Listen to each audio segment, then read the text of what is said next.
Looking at the human rights impact of commercialization of public services, and this is focusing on the East African region. A report that was recently released by ISA on the commercialization of public services, and why is this such a big issue, most especially for Uganda, and shaping it towards what we're going in as the election cycle. Now, ISA is being represented by Alana Kembabazi, who's here to allude us to the fact findings and the recommendations, and what are the initiatives that are geared towards making this a better state for Uganda. Good afternoon to you.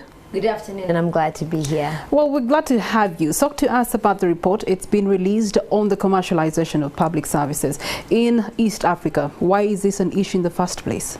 Because we have decided that healthcare and education should only be accessed by those who have money.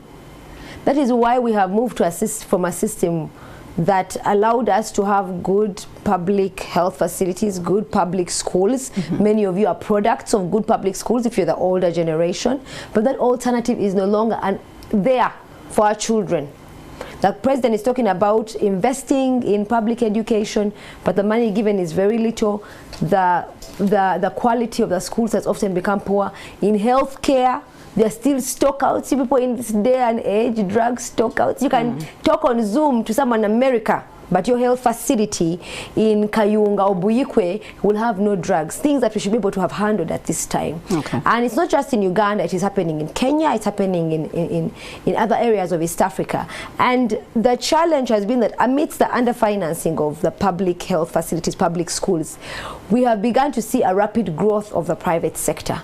But they're not regulated. Someone will open a school and say, bring all of these requirements, including paying for that trip.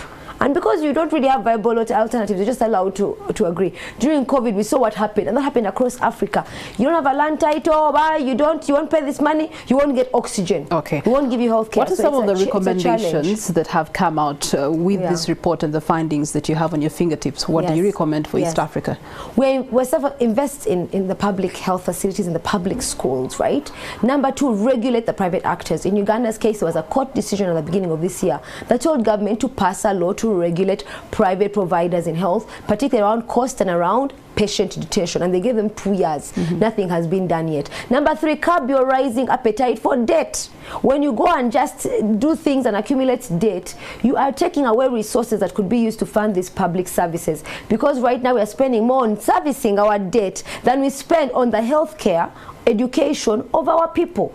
So we need to address those three issues. All right. You're also leading a Pan-African campaign on public services as ISA. Why is this an issue, and what's the call to action? Like I said, it's an issue across Africa. In the Pan-Africa campaign, we are saying, Africans, wake up. We have the hugest population of young people. So if you're thinking about the future, we are the workforce of the future.